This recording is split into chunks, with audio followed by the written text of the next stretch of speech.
जगह संजय चड्ढा हमारे साथ यहाँ पर मौजूद हैं। चड्ढा साहब, जो अभी हमारे संवाददाता विकास बता रहे थे कि जो अदालत की कार्रवाई चल रही है, सुप्रीम कोर्ट की या लोअर कोर्ट की जो कार्रवाई चल रही है उसको लेकर के, और जो अभी सप्लीमेंट्री चार्जशीट वहाँ पर दाखिल की गई है, अब ये मामला कहाँ पर पहुँचा हुआ है, क्या कुछ कहेंगे अगर इसको हम लीगल एंगल से इसको देखें तो? देखिए, सबसे पहली बात, दो डिफरेंट केसेस हैं। एक केस है, एक जो राउज एवेन्यू कोर्ट्स में सप्लीमेंट्री चार्जशीट आज फाइल हुई है, वो एक अलग केस है, वो डिस्ट्रिक्ट कोर्ट में है। और सुप्रीम कोर्ट में एक मैटर चल रहा है जहां पे आज जो आर्गुमेंट्स है वो कंप्लीट हुए हैं। वो है वो पर्टेन करता है जहां पे श्री अरविंद केजरीवाल ने इस चीज को चैलेंज किया है कि उनकी जो अरेस्ट है वो रॉन्ग है। अब मैं लेता हूं पहला पक्ष। पहला है जो राउज एवेन्यू कोर्ट में, जो ईडी की जो कोर्ट है, जहां पे एक सप्लीमेंट्री चार्जशीट फाइल हुई है। इस सप्लीमेंट्री चार्जशीट के 5-6 पक्ष जो बहुत अहम है और बड़े बखूबी तरीके से आपके संवाददाता ने बताए, लेकिन मैं पुनः उनको एक एक करके छोटा सा बता देता हूं कि क्या क्या उनमें है। पहली चीज कि सप्लीमेंट्री चार्जशीट में अरविंद केजरीवाल का नाम रखा गया है। दूसरी चीज, आप एज एन पॉलिटिकल पार्टी, ये भारत के इतिहास में पहली बार हुआ है कि किसी पॉलिटिकल पार्टी को किसी क्राइम में एक्यूज का बनाया गया है। तो दूसरा ये इंपॉर्टेंट पहलू है।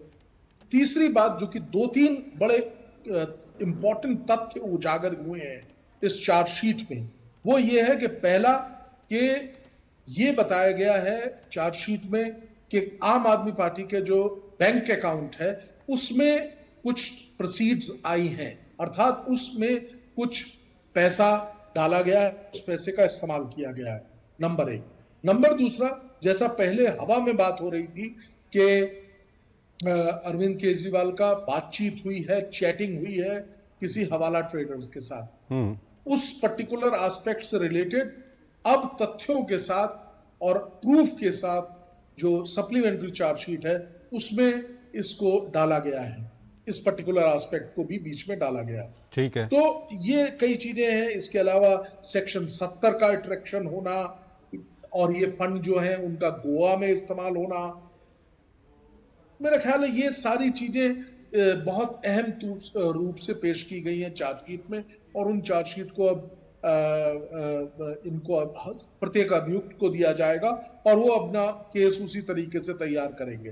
पहली चीज ये तो हो गया डिस्ट्रिक्ट कोर्ट में। और जहां तक सवाल है सुप्रीम कोर्ट में, जो एक अरेस्ट को अपने उन्होंने चैलेंज किया था कि अरेस्ट जो है वो इलीगल है, तो उस अरेस्ट वाले मैटर में जो ईडी की ओर से कई डॉक्यूमेंट दिए गए, इस सप्लीमेंट्री चार्जशीट को भी आज आर्गुमेंट्स के दौरान मिस्टर राजू ने पेश किया और बताया, पेश नहीं किया, उसका वर्णन किया और अपने आर्गुमेंट्स को कंप्लीट किया, कंक्लूड किया। दोनों पार्टीज के आर्गुमेंट्स कंप्लीट हो गए और अब इसमें हम लोग सब एक ऑर्डर का इंतजार कर रहे हैं। ठीक है, ये आज की जो है। ठीक है, आप हमारे साथ बने रहिए को लेकर के।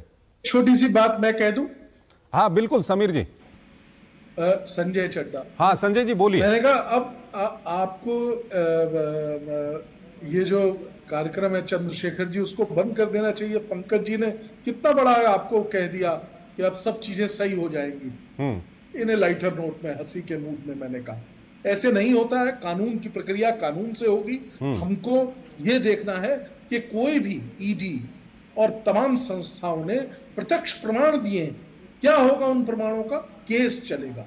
मात्र किसी प्रवक्ता या किसी नेता के कह देने भर से कि अब सब कुछ सही हो जाएगा, हम सब सही कर लेंगे, चीजें सही नहीं होती। मैं क्षमा चाहूंगा, मैंने बीच में बोला, लाइटर नोट पे कहना कोई नहीं, ठीक है, वो एक राजनीतिक दल के प्रवक्ता हैं और अपने दल को बचाना उनकी जिम्मेदारी है, तो उनका जवाब मैं लीगल एक्सपर्ट संजय चड्ढा हमारे साथ जुड़े हुए हैं। चड्ढा साहब, अंतिम सवाल आपसे पूछना चाहेंगे।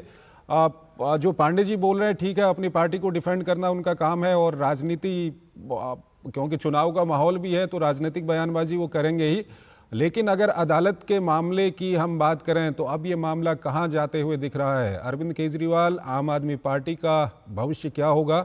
राजनीतिक शुचिता तो उनके अंदर है नहीं कि इतने सारे आरोप लग रहे हैं, राष्ट्रीय सुरक्षा के आरोप लग रहे हैं, शराब घोटाले के आरोप लग रहे हैं, महिला के साथ बदसलूकी के आरोप लग रहे हैं कि वो अपने पद से इस्तीफा दे दें, ये तो उनके अंदर है नहीं। तो अब जो करना है अदालत को ही करना है। किस ओर ये मामला जा रहा है?